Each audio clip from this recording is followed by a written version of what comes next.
Bismillah, walhamdulillah, wassalatu wassalamu ala rasulillah, wa ala alihi wa sahbihi, wa man walahu, amma ba'd. On va commencer donc le cours d'aujourd'hui. Et alhamdulillah, on va faire aujourd'hui la leçon numéro 5 dans le livre de Médine. Mais avant ça, on va commencer parce que au dernier cours, on a vu un peu les verbes. Et je vous avais expliqué la plupart des verbes avec les différents pronoms.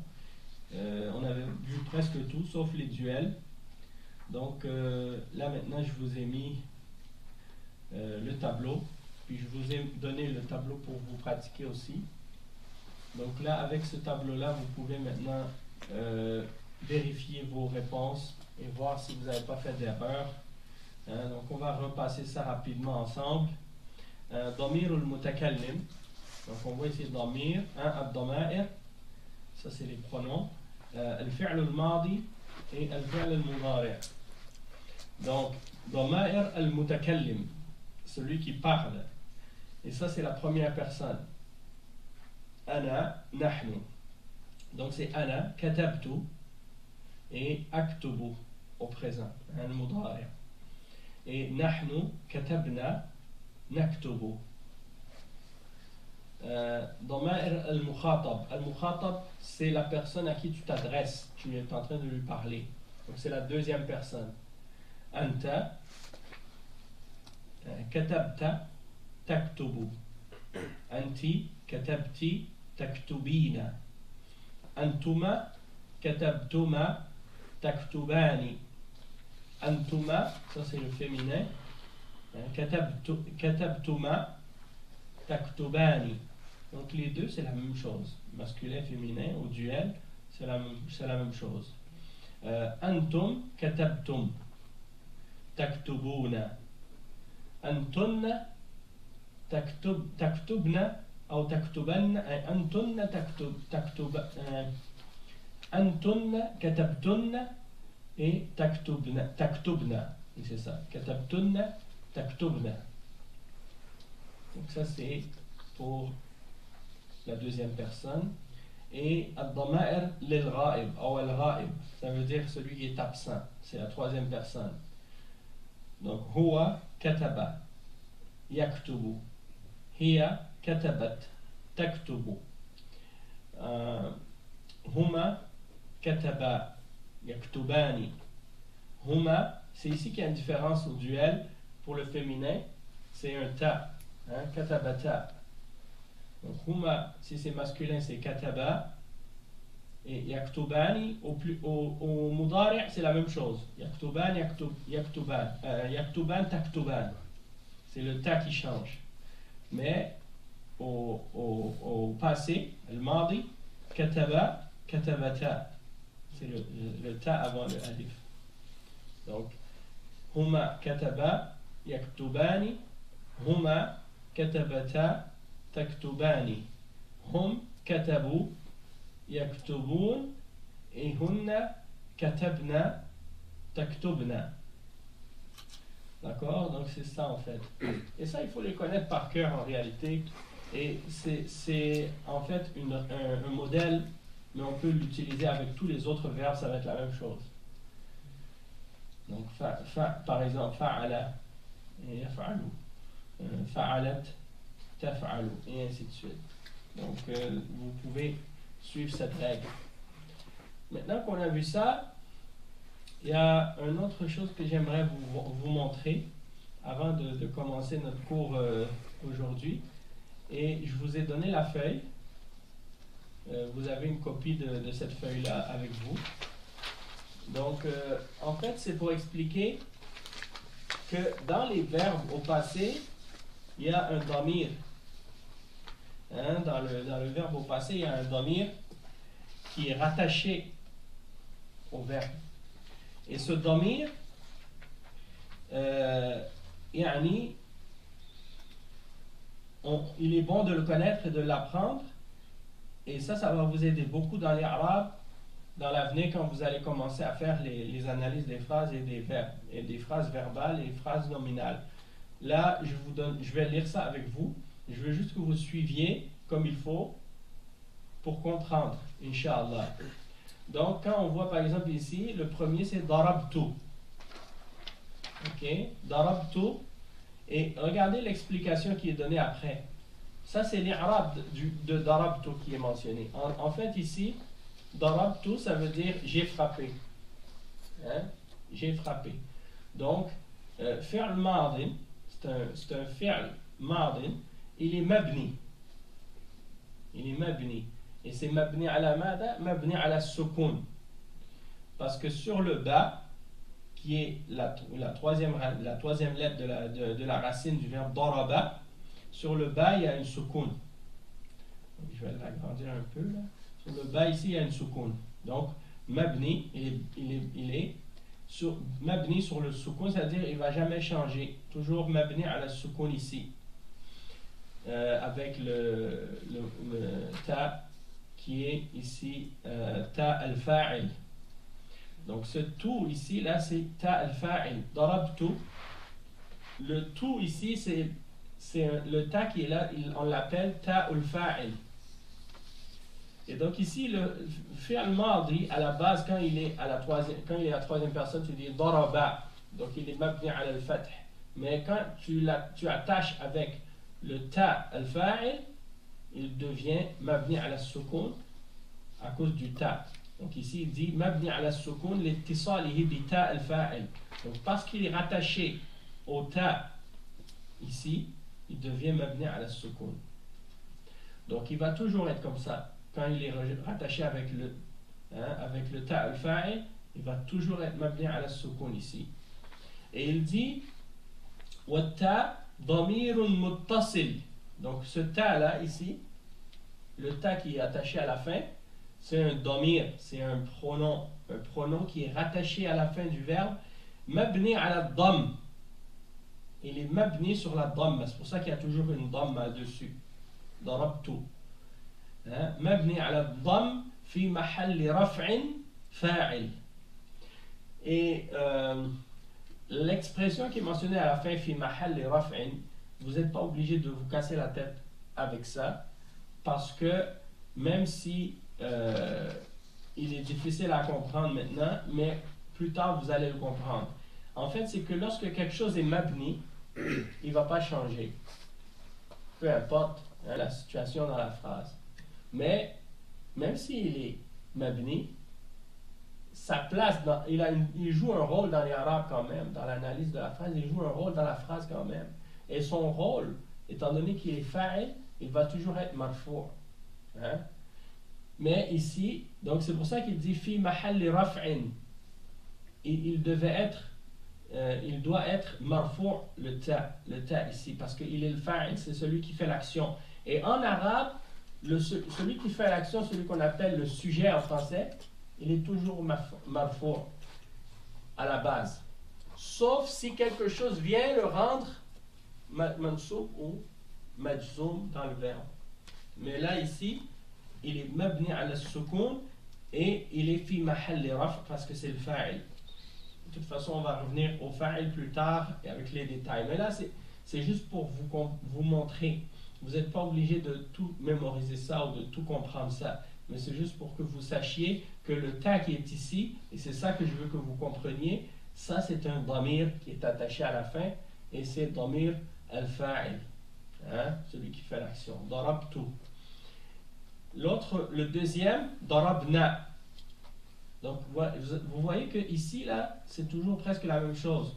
فعل ماض مبني على السكون فعل ماض مبني على السكون فعل ماض مبني على السكون فعل ماض مبني على السكون. Donc le verbe à la fin ici là, toujours au début c'est toujours mabni ala sukun. Et la différence c'est à la fin, c'est après le na, darab na. Hein? Et le na, c'est quoi ce na? Eh bien c'est damir muttasilun mabni ala sukun fi mahalli raf'in fa'il. En fait, ça aussi, c'est un damir, et c'est le damir du fa'il, celui qui fait l'action, et ici, c'est na, c'est nahnu. Hein? Mais ici, c'est exprimé par na, quand on le met à la fin, c'est darab na. Ça remplace le nahnu. D'accord? l'autre ضربت فعل ماض مبني على السكون والتاء ضمير متصل مبني على الفتح في محل رفع فاعل. Encore une fois, ضربت. Donc le ta ici aussi encore c'est un ضمير qui est مبني على الفتح. ضربت, c'est le ضمير du مخاطب, celui à qui on s'adresse. Et il est encore une fois مرفوع في محل رفع, pardon, parce que c'est le fa'il. Encore une fois ici c'est la même chose. فعل ماض مبني على السكون والتاء ضمير متصل مبني على الكسر في محل رفع فاعل. Donc ça va toujours être comme ça quand vous allez avoir un verbe qui finit avec ti. Ici ti, ça va être مبني على الكسر. Quand c'est ta, c'est مبني على الفتح. Quand c'est na, eh bien ici c'est مبني على السكون parce que sur le alif il y a un سكون. Et ici ضربت مبني على السكون parce que c'est مبني على الضمة parce que c'est une ضمة qui est dessus sur le ta. D'accord? Ici ضربتما فعل ماض مبني على السكون والتاء dans تما ضمير متصل مبني على الضم تما في محل رفع فاعل والميم والالف للتثنية. Donc le ta ici c'est ça qui est le ضمير, il est مبني على الضمة, et le mim qui est ici et le alif ça c'est pour le duel. ضربتما. Et donc le ma à la fin c'est juste pour le duel, pour montrer le duel, et le ضمير c'est le ta qui est مبني على الضمة ici. ضربتم فعل ماض مبني على السكون والتاء dans تم ضمير متصل مبني على الضم في محل رفع فاعل والميم علامة على جمع الذكور. Donc le mime ici c'est un signe qui indique le pluriel. ضربتن ici فعل ماض مبني على السكون والتاء ضمير متصل مبني على الضم. Donc le ta ici est مبني على الضمة في محل رفع والنون حرف علامة على جمع الإناث. Donc le noun qui est ici c'est un noun qui représente un signe qui indique le pluriel féminin, le pluriel féminin. Ici ضرب وهو ماض مبني على الفتح والفاعل ضمير مستتر جوازا تقديره هو. Donc ici ضرب, le ضمير il n'est pas écrit là mais il est caché. C'est un ضمير qui est caché et c'est هو. ضرب هو, c'est lui qui a frappé. ضرب, donc le ضمير il n'est pas là mais il est caché, mustatir. Et c'est pour ça qu'on dit c'est huwa. Et la même chose pour le féminin. والفاعل ضمير مستتر جوازا تقديره هي. ضربت هي. Et l'autre ici ضرب فعل ماض مبني على الفتح وألف الاثنين ضمير متصل مبني على مبني في محل رفع فاعل. مبني في محل رفع فاعل. Donc ici مبني على السكون.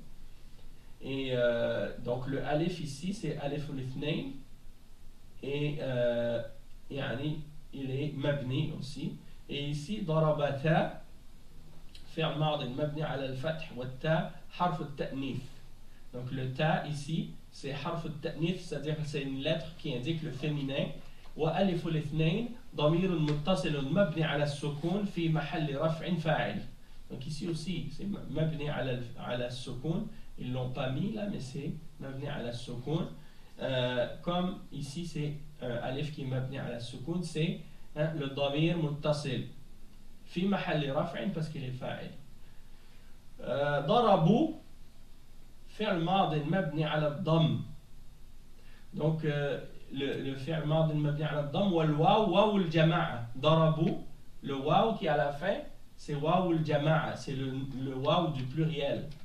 Muttasilun mabni mabni ala al-sukun, encore une fois, fi mahalli raf'in fa'il. Et le alif ici c'est alif al-fariqa. C'est ça que je te disais tantôt, alif al-fariqa.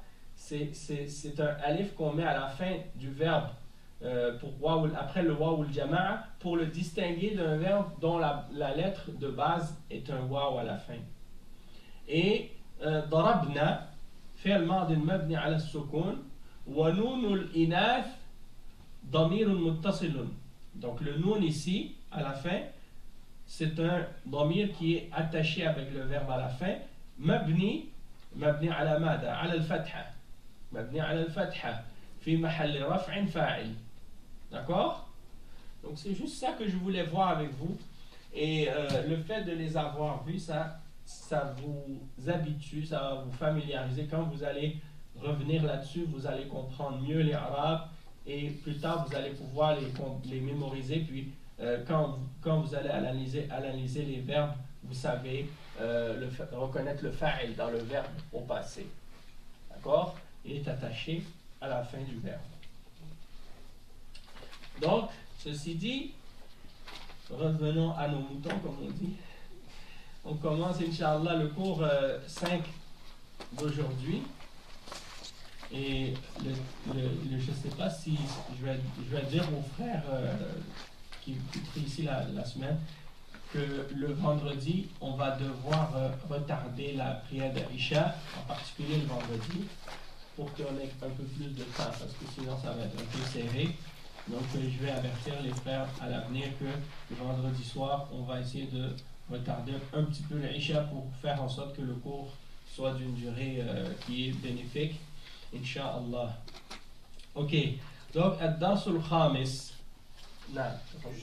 Juste une question pour le huma. Pour les femmes, ça dit c'est taf'ala. Huma, tu dis? Dans le tableau. Ah, dans l'autre tableau, ouais. Oui. Celui-là? Ouais. Ok. La photo, elle est là. Oui. Huma. Ouais. Pour les femmes, ça dit yaktuban, c'est ça? Non. Taktuban. Huma taktuban. Ça, on dirait ça parle comme vous, non comme. On dirait oui, mais c'est pas le cas. Ah. Il y a des temps comme ça, comme par exemple, par exemple ici, anta taktub. C'est ça. Puis ici, par exemple, hiya taktub. Ouais, c'est ça. Donc, ça mélange. Donc, c'est vraiment le thème, même si ça parle de eux. En fait, c'est que ça dépend de la phrase, en fait, qui va faire que, par rapport au contexte, tu vas faire la distinction entre est-ce que tu parles d'un homme ou d'une femme. Anta taktub wa hiya taktub. Mais quand ça va être dans une phrase, tu vas comprendre lequel des deux il s'agit. D'accord? Ouais, c'est donc on va commencer, Inch'Allah. On va faire le dialogue avec. On va commencer par Ibrahim et Ali. Donc Ibrahim, tu vas faire le Al-Mudarris, puis et. Il y a trois. Oh, il y a trois personnes, hein? Ok, donc on va prendre trois personnes. Il y a quatre, hein? Il y a quatre? Il y a plus? Oh, 5. Ok, donc qu'est-ce que vous allez faire? Peu importe la personne, chacun vous allez répondre un après l'autre. C'est-à-dire, tu lis la première phrase et Ali, tu lis la réponse.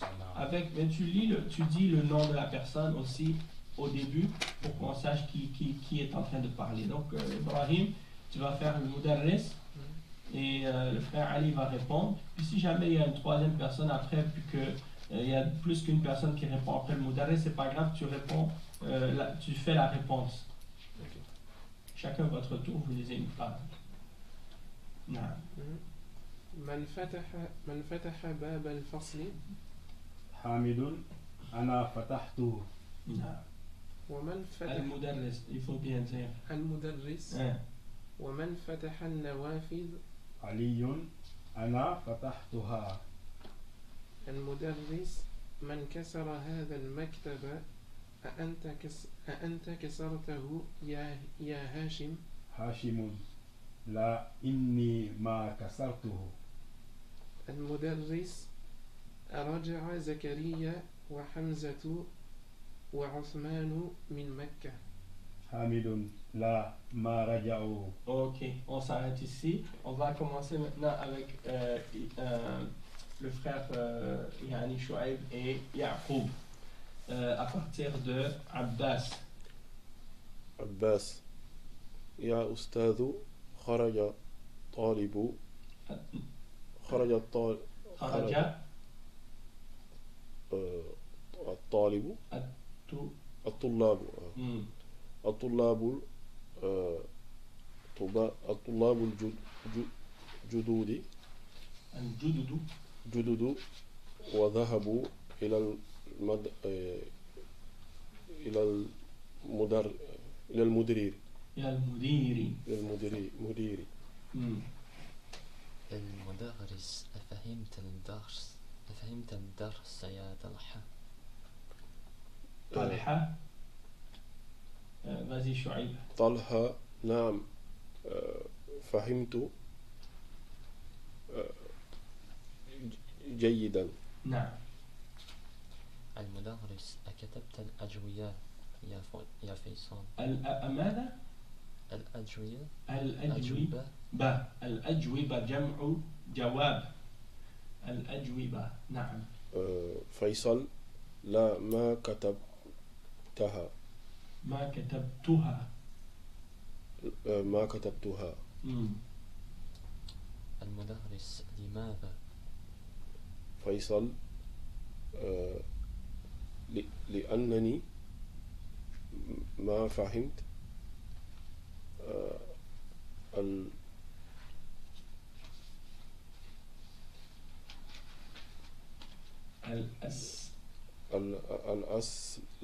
الأسئلة ما فهمت. نعم ما فهمت الأسئلة.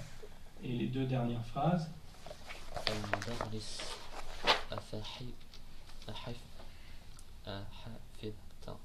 أحفظت سورة الفجر يا إبراهيم نعم حفظتها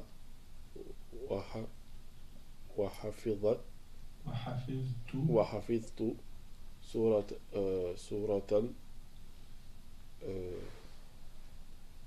الطين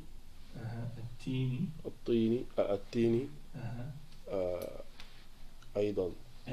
نعم. Barakallahu fik. Donc on reprend à partir du début, à partir de Mahdi. Et est-ce que tu veux essayer Taha ou... Ok, donc Al-Fatih, ça va pour toi? Ok. La prochaine fois, Taha. Hein?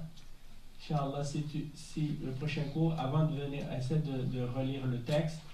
Puis comme ça, la prochaine fois, Inch'Allah, le prochain cours, tu vas le lire avec les autres frères. طيب. Ok. Alpha et Mahdi.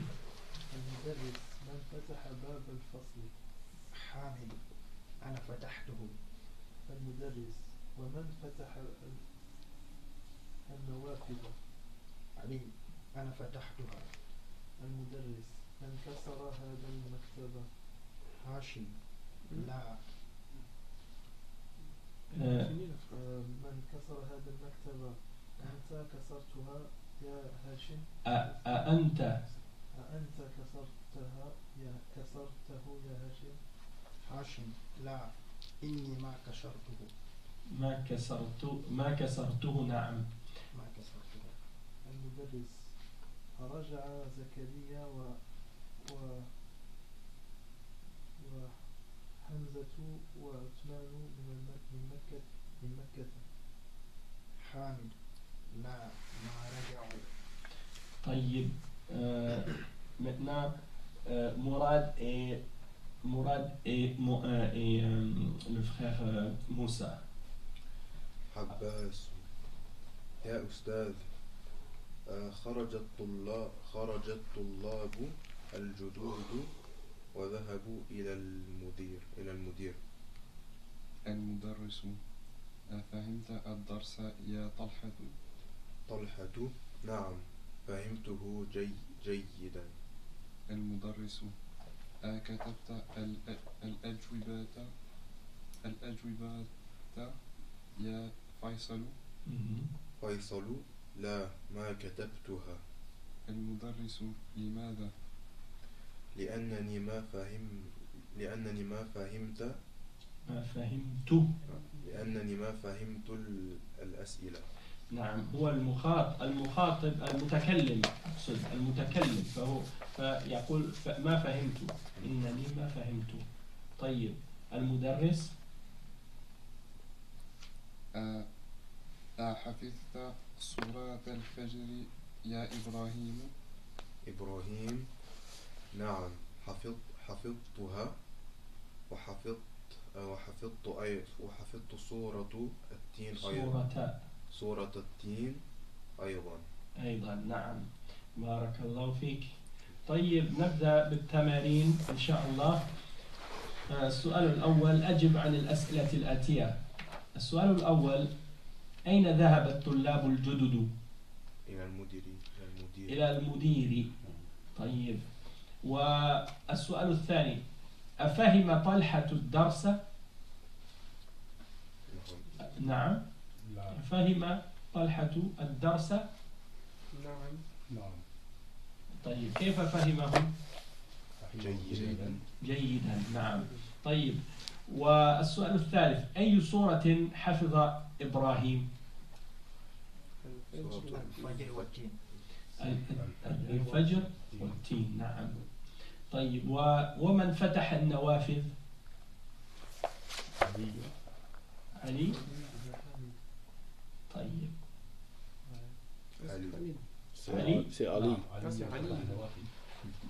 علي. نشوف إن شاء الله. أنا فتحته. حامد. الباب، هذا الباب. ومن فتح النوافذ هو علي. أي نعم، أحسنت، بارك الله فيك. السؤال الثاني، ضع هذه العلامة، علامة الصحة، أمام الجمل الصحيحة، وهذه العلامة علامة خطأ أمام الجمل غير الصحيحة. طيب، السؤال الأول، فتح علي الفصل. نوافذ c'est fenêtre, c'est ça? نوافذ c'est les fenêtres, le pluriel de نافذة. فالسؤال الأول خطأ. من فتح الفصل؟ يعني حامد. نعم. السؤال الثاني، ما رجع زكريا وحمزة وعثمان من مكة؟ هل هذا صحيح؟ نعم صحيح، رجعوا. طيب، والسؤال الثالث، ما كتب فيصل الأجوبة لأنه ما فهم الأسئلة؟ هل هذا صحيح؟ نعم صحيح، ما فهم الأسئلة. يعني الأجوبة يعني جمع جواب، والأسئلة جمع سؤال. السؤال والجواب، جواب والسؤال. طيب، رقم 4، ما كتب فيصل الأجوبة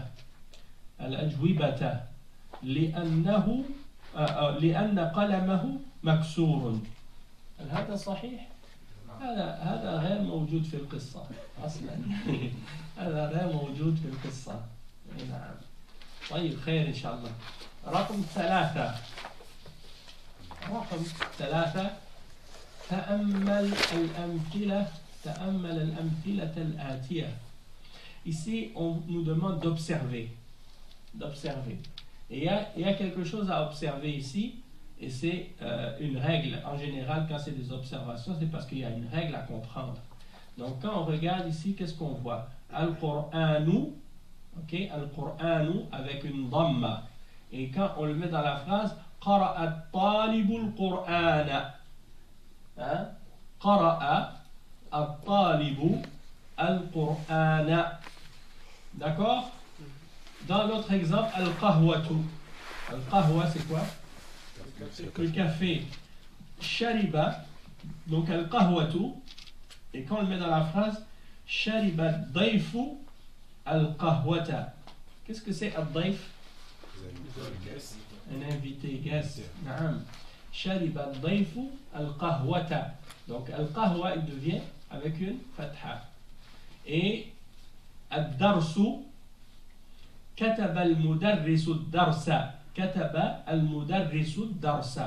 Donc الدرس devient الدرس ici. Encore une fois. Et الباب فتحت آمنة الباب.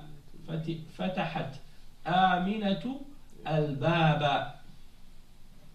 Donc, on voit l'exemple ici, il y a un petit comme un genre de petit modèle qui est dessiné ici. Et ça, c'est intéressant parce qu'en dessous, on nous indique le rôle de chacun de ces mots dans la phrase. Donc, le premier, c'est al-fi'lu. Le deuxième, c'est al-fa'ilu. Et le troisième, c'est al-maf'ulu bihi. D'accord? Al-fi'lu, c'est le verbe. Al-fa'ilu, c'est le sujet, celui qui agit, qui fait l'action. Al-fa'il, c'est celui qui agit, qui fait l'action. Al-fa'il. Et à la base, al-fa'il, il est toujours marfour. Al-fa'il, à la base, il est toujours marfour. Ça, là, c'est important de s'en souvenir.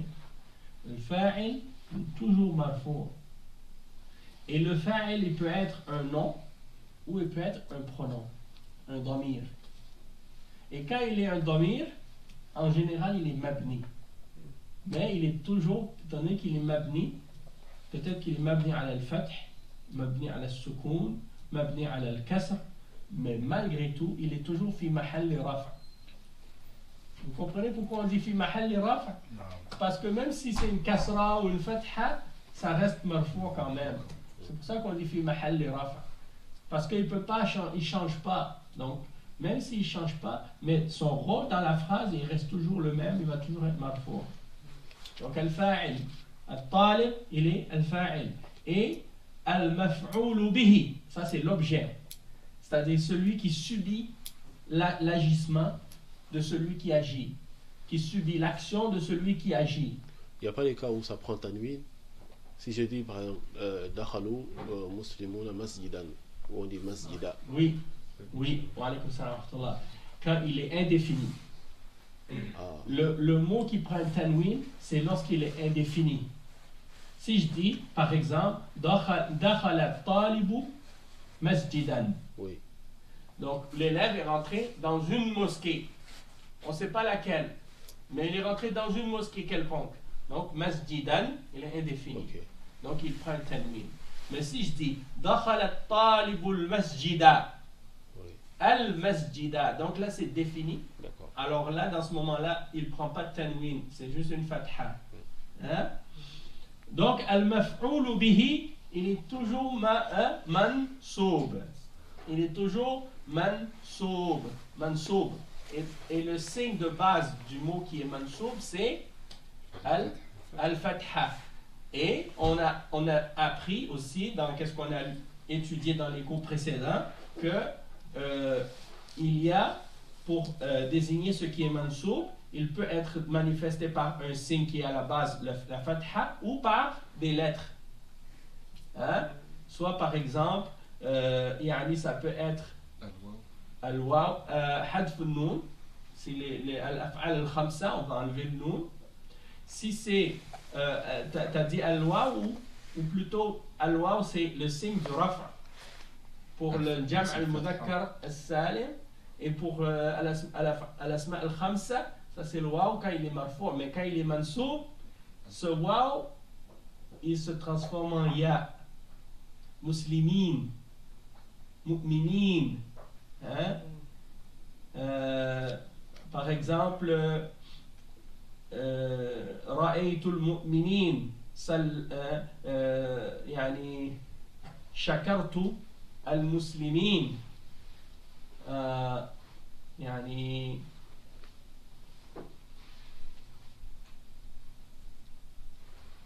أحببت المؤمنين المحسنين. Par exemple, si c'est un mot qui est par exemple parmi al-asma al-khamsa, les 5 noms, par exemple tu vas dire يعني رأيت أخاك في المسجد. رأيت أخاك, j'ai vu ton frère. Celui qui est vu ou qui a été vu, c'est mon frère, et il fait partie de al-asma al-khamsa, et il est mudaf au damir. le kaf qui est le damir. Donc, ra'aytu akhaka. Donc, ça, c'est le signe de son raf. Ici, c'est le alif. Hein, quand al-asma al-khamsa, quand il est mansoub, il prend un alif. D'accord? Et, yani, si c'est par exemple un jama' mu'annath salim, il va prendre une kasra au lieu d'une fatha. Par exemple, ra'aytu al-muslimati. Hein? يعني دخل المؤمنون الجنات. D'accord? Et tout ça, vous avez vu ça dans les cours précédents. Si vous voulez, vous pouvez retourner au tableau qu'on a envoyé à ce sujet-là avec les exemples des différents cas. De toute façon, on va revenir là-dessus. Mais c'est juste pour que vous sachiez que al-maf'oul bihi, il est mansoub. Et ici, on voit un signe de ça. Quand il est tout seul, il est marfou', et quand il est attaché, il est mansoub. Juste un petit truc que j'aimerais ça vous montrer avant de continuer.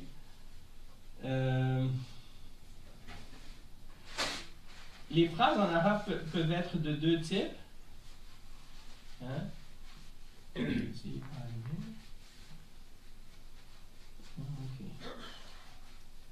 Bon, al-jumal, en arabe, la phrase c'est al-jumla. On dit al-jumla.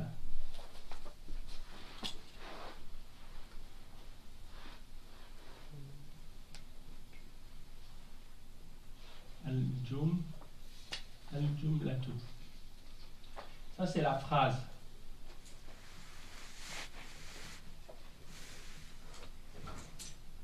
D'accord? Et le pluriel de jumla, c'est jumal.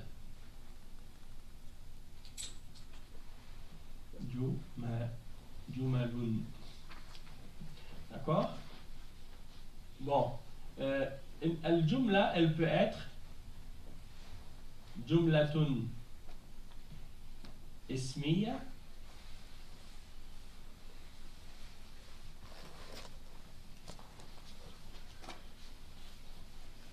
ismiya,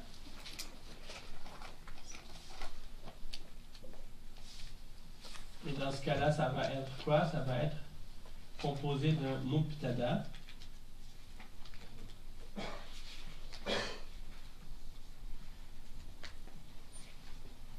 et d'un khabar.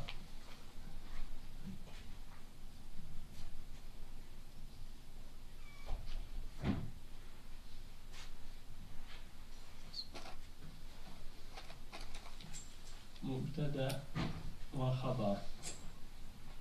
Par exemple, mubtada, par exemple, al-masjidu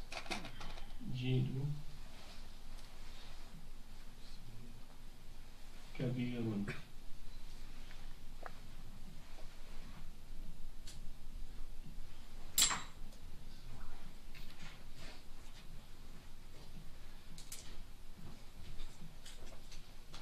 D'accord? Donc ça c'est un exemple d'une phrase qui est nominale. On va écrire nominal ici. C'est-à-dire qui est composée de noms. Il n'y a pas de verbe. Et ça, on va mettre un chiffre 1 ici pour dire que c'est la première catégorie. Maintenant, l'autre catégorie qu'on veut voir ici, c'est al-fi'liya.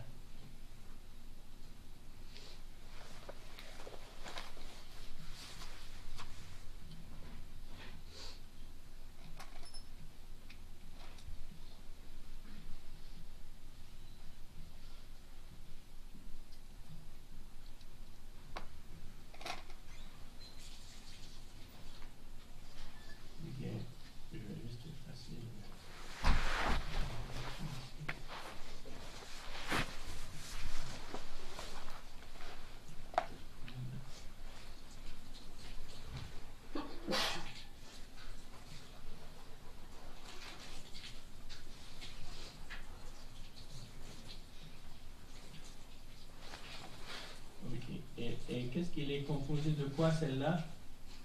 Cette phrase, elle est composée d'un fi'l et d'un fa'il.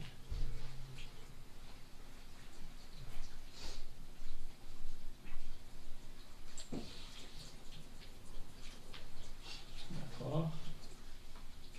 Et quel exemple on peut montrer par rapport à ça?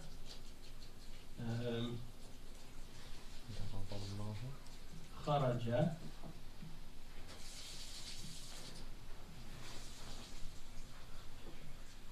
at-talibu.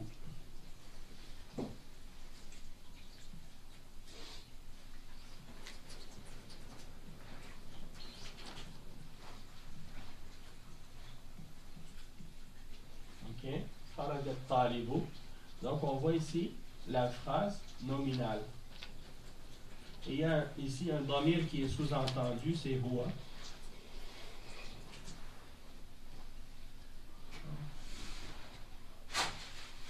Donc, kharaja at-talibu, ça c'est une phrase nominale composée d'un verbe et d'un nom.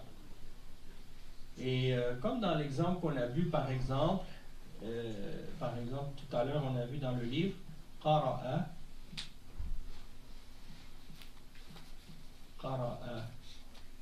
C'était at-talibu? C'est ça. Ok. Qara'a at-talibu.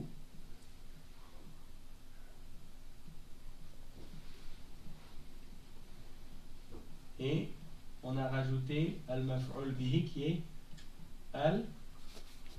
Al-Qur'an.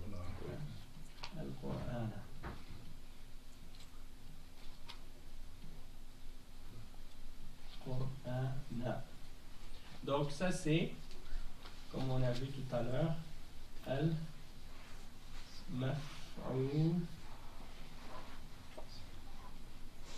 bihi. Il faut spécifier al-maf'ul bihi. C'est important de rajouter bihi. Parce que en réalité, en arabe, il y a 5 différents types de maf'ul. D'accord?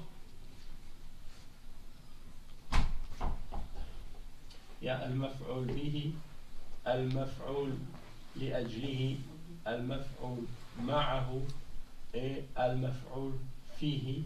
Et il y a al-maf'ul mutlaq, al-mutlaq. Chacun de ces maf'ul là, il a une signification, une utilisation différente. Mais al-maf'ul bihi, celui-là, et c'est en fait l'objet.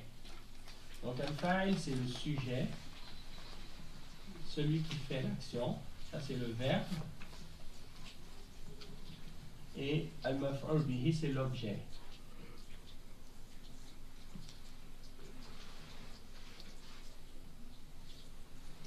C'est-à-dire celui qui subit l'action. Donc c'est possible qu'il soit présent dans une phrase verbale, c'est possible aussi qu'il ne soit pas présent. Donc je vais écrire ici en dessous verbal. Voilà.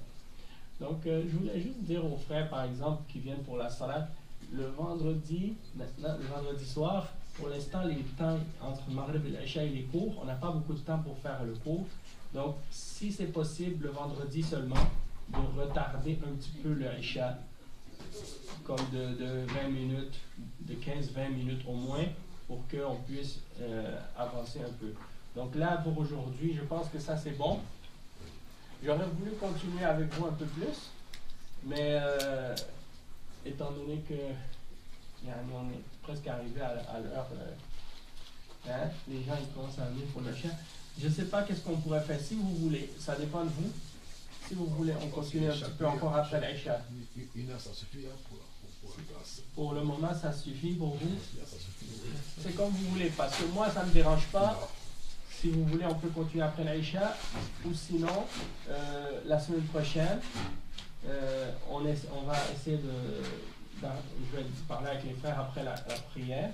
Puis on va s'organiser pour que le vendredi, on puisse s'arranger, soit on va faire la première partie entre Maghrib et l'Isha et après l'Isha on va continuer peut-être 30 minutes encore si ça ça ne vous dérange pas, mais on va voir, Inch'Allah. Parce que c'est sûr qu'en été, là, le temps va être plus long. Entre les deux prières, on a plus de temps. Donc pour l'instant, c'est encore petit. À la kulli hal, je pense que qu'est-ce qu'on a vu là maintenant, si vous l'avez bien compris, ça va vous aider. Puis il reste à compléter les autres exercices. Donc, qu'est-ce que vous pensez? Levez la main ceux qui veulent qu'on continue après l'Aïcha. Ça me dérange pas. Bon, la majorité, je pense qu'ils veulent qu'on s'arrête ici. Donc, on continuera la semaine prochaine, Inch'Allah, et on prendra un peu plus de temps. D'accord? سبحانك اللهم وبحمدك اشهد ان لا اله الا انت استغفرك واتوب اليك